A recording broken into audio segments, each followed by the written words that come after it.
Mark. There we're going. How are you doing? Very good, Mark. Yeah. It's off the back of what's happening on Dartmoor at the moment, which if you run an outdoors business, I think it's of interest to anyone who uses Dartmoor, whether it's for play or business or recreation, whatever. I thought it would be interesting to speak to people who are brought up and around natural terrain with boundaries, and what it Yeah. offered them in terms of resilience and skills and experience and maybe confidence, developmental skills, and how it informed their current career choices as well, because very often that is the case. But I am interested also, everybody's got their own views of it. Obviously, the court case is coming up at the end of the month, which will be of interest to a lot of people. Yeah. So you run a business called World Extreme Medicine. So just tell me a little bit about that, first of all.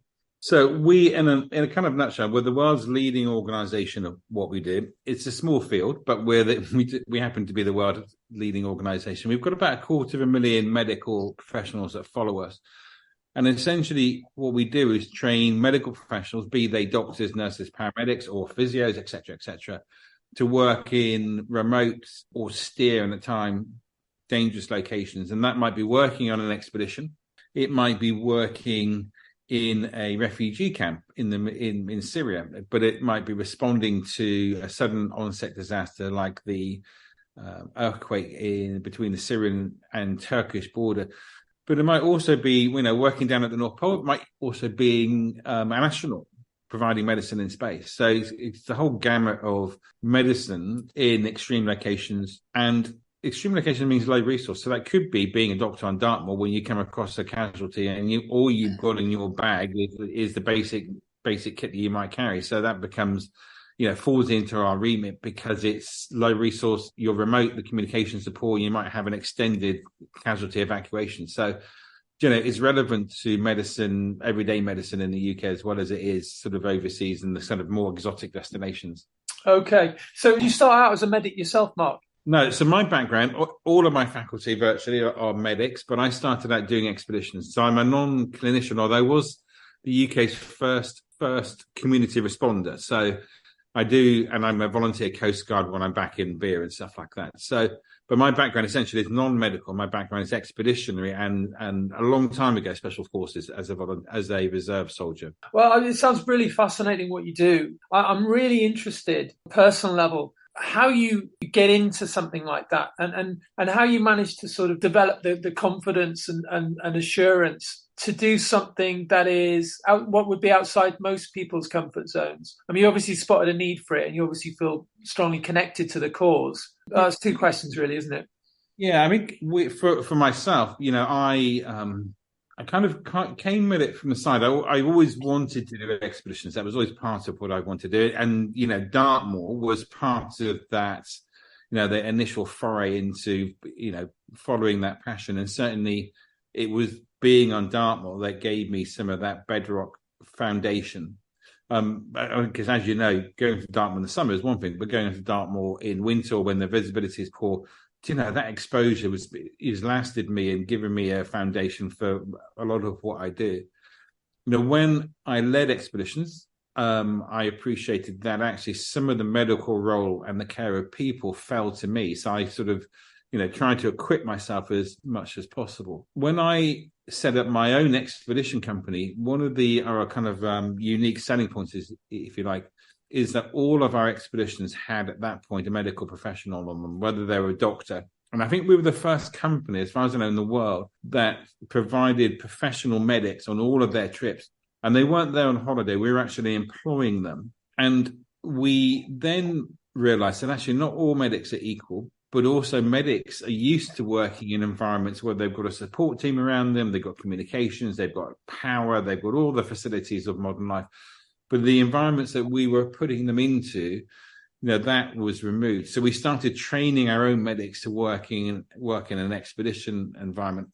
And I would say we're probably the first organization in the world that kind of did that professionally, because we wanted our medics to be the best prepared they could be, but also give them the confidence they'd done as much as they possibly could to prepare themselves. So they weren't going into environments where they felt unsure and confident.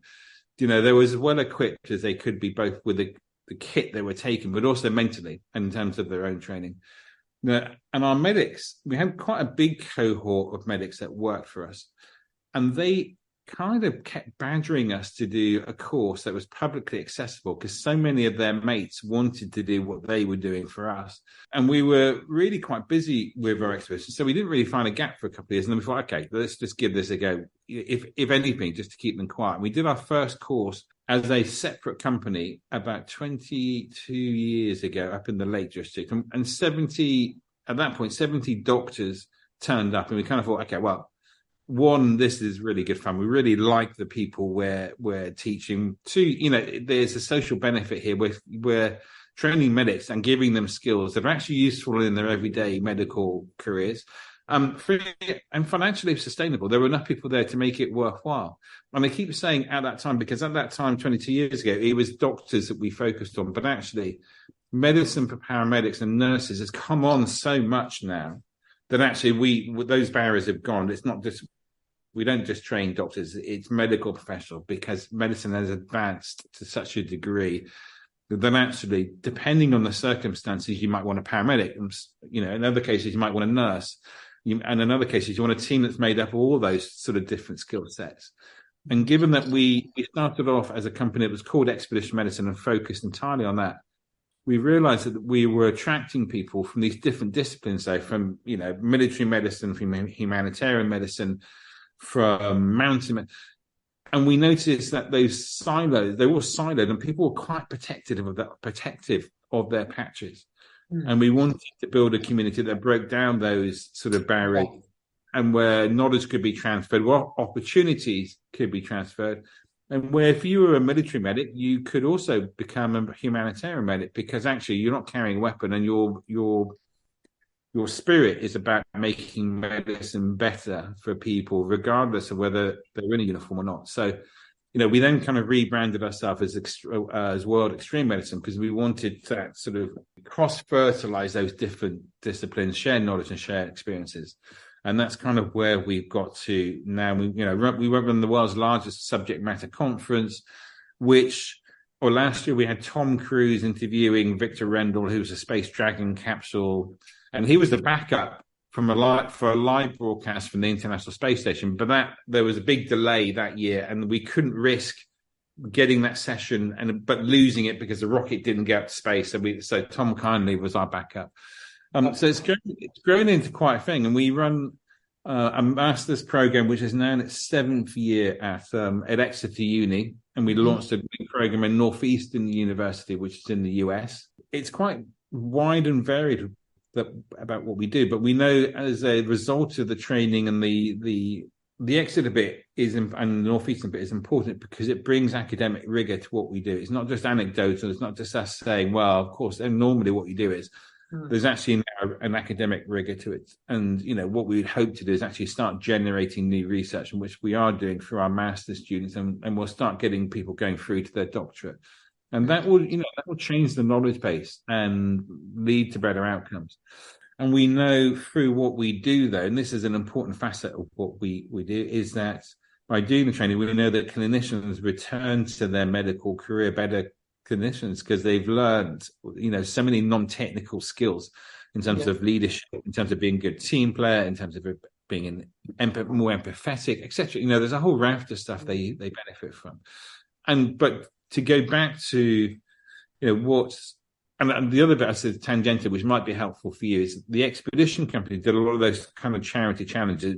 It was one of the innovators in that space, and we helped to raise £105 million for various causes.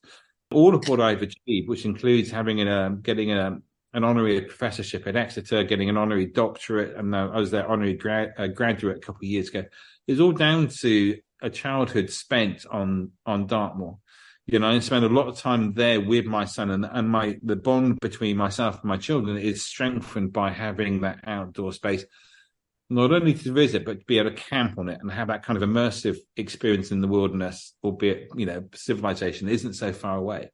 But it's just the freedom to do that is been absolutely integral, one, in terms of the relationship I have with my kids, but also entirely, my career progression. And I return to Darwall whenever I really can. And it does feel like my family my surname is from Dartmoor, so it's from Widdicombe in the Moor. Yeah. And like a lot of Devon families, we were either farmers or sailors, and I was on the sailor bit. So I don't have family left on Dartmoor, although I remember uncles and stuff living on Dartmoor. But most of my family were all based down in Plymouth and Torpoint and went to sea. Mm-hmm. But it's, regardless, going back to Dartmoor feels like returning home, and there's a sort of there's a sense of connection with Dartmoor, and with and freedom, and sort of an installation of experience that has led me to follow the pathway that I followed. And I think if Dartmoor or access to Dartmoor had been different, I wonder how much that would have actually fundamentally changed my pathway, and the benefit that and I'm not trying to big myself up too much, but the benefit that my career has delivered to society. 105 million pounds fundraised for various charities, a completely new medical subdiscipline launched, 250,000 medical professionals that follow us and benefit from our educational process. And we know that we save lives for our activities. And that, I would say, Dartmoor has a lot to play in that benefit that's been delivered. Yeah. So it was interesting. I was just talking to a chap who's involved. He's an orienteer, actually. He's involved with permissions for some of the big mountain marathons, one of which happened on Dartmoor about 10 years ago. And he was saying that, he was saying that he sees a lot of younger people now doing some of his races, because he's an event organizer, among other things, who perhaps maybe don't accept the level of responsibility that is required to do an extreme type of event. And I just wonder if the message that's being sent out more generally by having a court case, such as the Darwall case, say it did go in favour of the landowner, what the message it's sending is actually, you can't accept the responsibility. And we decide you can't accept that responsibility. We do, whoever that we is. And it takes away some autonomy, but it also takes away a very important ingredient about becoming resilient and becoming a sort of responsible adult, really. You could say we're in a bit of a crisis of responsibility at the moment, where, our politicians and our leaders aren't really setting a very good example. And yet we're the opportunity we have to express our own, develop our own sort of self-reliance and self-responsibility could potentially be taken away. I think the freedom that one gets on places like Dartmoor does allow you to develop those abilities to just push yourself beyond what is normal and stuff, and sort of not have to pay too much heed to rules and regulations, because if you decide you want to walk to X, you walk to X and solve all the problems along the way, because you have that freedom to do so. Yeah. And I think the more that those environments are controlled by dickheads like this landowner, who buy land on Dartmoor knowing that that's what the heritage of the land is about. Yeah. I think the poorer our society becomes as a result. I mean, it's great to hear from someone like yourself who's actually giving something back to society and offering an opportunity for people to aspire to say that.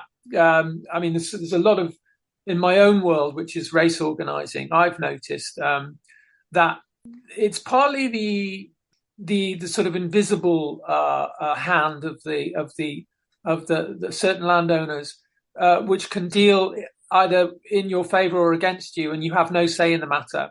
And I've experienced it. And sometimes it's just a case of landowners falling out with each other, and that has an influence on your own event, because they don't like each other. And it seems disproportionate to the outcome seems disproportionate to the actual event itself. I mean, it's interesting to hear in Greece that, and I don't know, I can't speak to why this has happened, but I'm doing, each morning I go out for 3 or 4 hours at 6 before it gets too hot, and walk where I can in the mountains generally, but there's a sparsity of footpaths and nobody walks. And I think it's that, eventually we can get to that thing where it's the same in the UK. And one of the great things about the UK is the footpath system. If you want to walk somewhere, you can walk for freaking miles.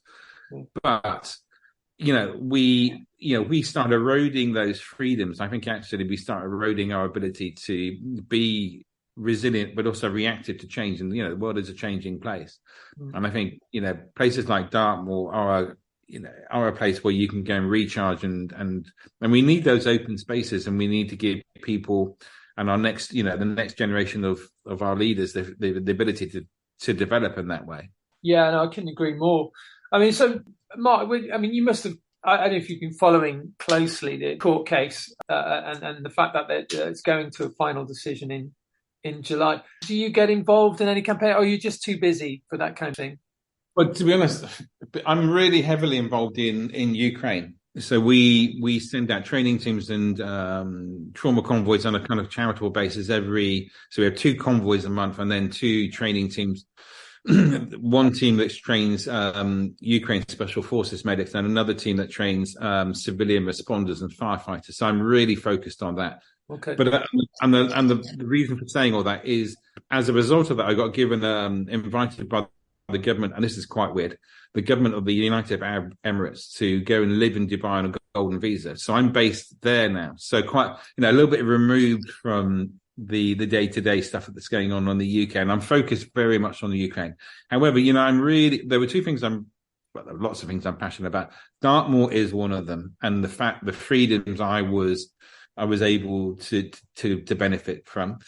The other bit is freedom to go to Dartmoor with my kids and have an experience with them, which I have a really close relationship with my kids, and some of that is due to Dartmoor and having the freedoms that Dartmoor allows, and not letting get away with being, to be quite frank, whether that's Putin or whether it's this overrich from London. Yeah. So, where I can, I'm more than happy to lend my voice, and I guess because of the kind of accolades that I picked up along the way, it gives me some credibility to speak with some degree of authority. I'm not sure how heavy that is, but the more voices that shout, the better, really, I think. Yeah, no, I totally agree. That's great to hear, Mark. So my own experience which is a much smaller scale to what you do, is that there's a myriad of interests involved in what is a relatively small space, really, on Dartmoor. And that sometimes that creates a kind of conservative mindset, which is basically more concerned with ring fencing your own interests. And that can apply to event organizers who tend not to speak out very much, I've noticed. Yeah. They don't want to be seen to be political. You could even argue the national park itself, until it became unavoidable to get involved. Yeah. They've got a delicate path to tread, I imagine, at times. So I can understand their dilemma. Yeah, I can too. But then this is how insidiously these freedoms get taken away when people don't speak out or take a stand. So I think that I know I'm friendly with Lewis Winks, who's involved in the Stars for Everyone campaign. And I know that they got a very good turnout for the initial protest. And I think it's not a very British thing, is it? It's not a very English thing to protest, to go out en masse and protest. It seems. Well, I think it's the fact that the doctors are going on strike, and that's a very unusual thing for happen. That there's a point at which you just need to say enough is enough, really. Yeah, that's great what you do. It's good to know there's people out there doing that sort of thing. I did a comedy gig for the Ukraine. We had Matt Harvey. I don't know if you know these people. Matt Harvey and Jackie Juno, who were both sort of comedians, stroke lyricists. They came and did some gigs for nothing to raise some money. I think we raised about £1,000 or something. Whereabouts are you based on? Are you on Dartmoor now? No, well, I used to live on Dartmoor. I'm from Newcastle originally, but I live in a little village called Loddiswell. Oh yeah, I know Loddiswell. Yeah, okay. Yeah, down towards Kingsbridge way. That's right. Yeah, I know a lot of medics actually. They'd like to be in your world because I've lived with medics, and they tend to burn the candle, don't they? Yeah, they're good people, and generally they're good people. And one of the things that medics quite often say is doing extreme medicine kind of gives them the opportunity to do medicine that they thought that's what they were signing up for, but then they get into a hospital system or general practice, and then actually there's a weight of admin there which kind of sort of erodes their reason for being. But extreme medicine is really quite personal. It's person to person, and they can see the results in front of them. So yeah, send them our way. Yeah, no, I will do. Now that I know about you, Mark, I will do. I mean, if I was medically gifted or medically trained, I'd be there like a shot. Yeah, it's a good community of people that are doing some really interesting and good stuff actually. And I kind of, hopefully by what we're doing now is creating a legacy of change, which will sort of just continue on really. Yeah, well, good luck with everything you're doing in Ukraine and Syria in particular. I'll keep an eye out for you now that I know you exist. Yeah, roger that. Cheers, buddy. Have a good one. Nice one, mate. Nice. Bye.